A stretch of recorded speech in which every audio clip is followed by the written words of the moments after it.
कृष्ण पक्ष में जो प्रदोष पड़ती है वो रोग और बीमारी को मिटाने की होती है। तो जितने उपाय आपको प्रदोष के बताए जाते हैं उस हिसाब से आप करो कि शुक्ल पक्ष की प्रदोष है तो लक्ष्मी का कोई उपाय करना है तो हमें शुक्ल पक्ष की प्रदोष पे करना है। अगर हमें बीमारी से निपटने का कोई इलाज करना है या कोई उपाय करना है तो उसको कृष्ण पक्ष की प्रदोष पर करना है।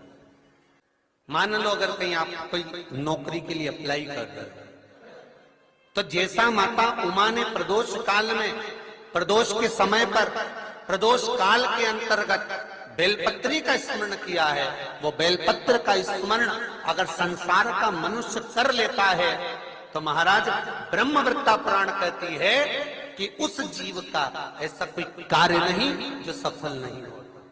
महाराज मेरा निवेदन रहेगा, किसी एग्जाम में आप बैठ रहे हो, इंटरव्यू के लिए जा रहे हो, किसी कार्य के लिए जा रहे हो, नौकरी नहीं लग रही, सर्विस नहीं लग रही, तो महाराज तांबे के कलश में 11 बेलपत्र को रखा जाए और तांबे के कलश में 11 बेलपत्र रखकर उसमें 11 सफेद पुष्प को डाला जाए।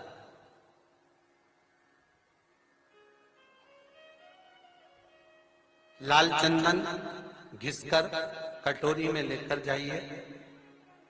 प्रदोष के दिन शुक्ल पक्ष का जो प्रदोष पड़ जाए उसके दिन शंकर के शिवलिंग पर लाल चंदन लपेटने से पहले शंकर की जो जलाधार, शिव महापुराण कहती है, माता उमा का चरित्र कहता है, कोई एग्जाम में बैठ रहे हो, कोई कंपटीशन एग्जाम में बैठ रहे हो और चाहते हो कि मेरी नौकरी इसमें लगना ही चाहिए, तो लाल चंदन का लेपन आपको इस पूरी जलाधारी पर करना है। लाल चंदन का लेपन पूरी जलाधारी पर करना। और महाराज जी जिस कलश में आपने घर से 11 बेलपत्र और 11 सफेद पुष्प जल के अंदर डालकर लाए हो उसको आप चढ़ाएंगे तो इस तरह से चढ़ाएंगे कि उसका भाग हमें दिखे चढ़ते समय। ऐसे नहीं चढ़ाएंगे, उसको चढ़ाते समय इस तरह से चढ़ाएं कि वो जल का भाग हमारी ओर गिरता हुआ। महाराज जब आप वो समर्पित कर दें बेलपत्र पुष्प आदि सभी चीजें, उस चंदन का एक थोड़ा सा भाग पूरी जलाधारी पर हाथ फेर कर अपने दरवाजे पर आते आते उसका स्पर्श कर दें। जिस दरवाजे से आप एग्जाम देने के लिए जाओगे, जिस घर से आप जाओगे, अपने घर के किसी भी दरवाजे पर उसका हाथ लगा दें या कोई स्थान को छू लें। जिसको आप दरवाजे को खोलकर दरवाजे को स्पर्श कर या दीवार को छूकर या अलमारी को छूकर जिसको भी छूकर आप जाओगे उसका स्पर्श कर लेना।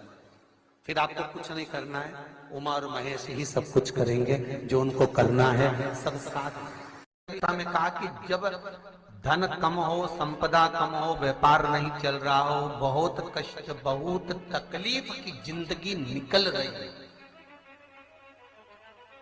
2 रुपए भी अगर खाने के लिए नहीं है तो एक बार प्रयास करना, घर में ही प्रदोष के दिन घी का दिया लगाकर या मंदिर में शंकर के घी का दिया लगाकर उसमें 2 बाती, कितनी बाती? 2 बाती रखना। चाहे तुम लंबी रख लो चाहे गोल रख लो, पर रखना 2 ही बाती। घी का दिया लगाकर दुख दहन स्तोत्र का पाठ करो।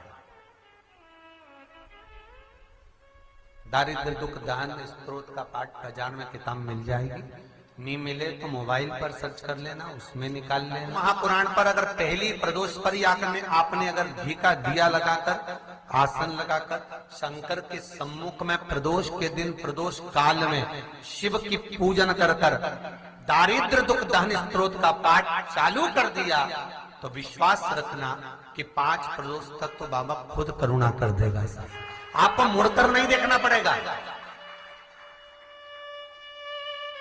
नौकरी नहीं लग रही, सर्विस नहीं लग रही, परास्त तो हो चुके हैं, फॉर्म भर भर कर दुनिया के हाथ जोड़ जोड़ कर एक बार महादेव के हाथ जोड़, एक बार उससे कह लो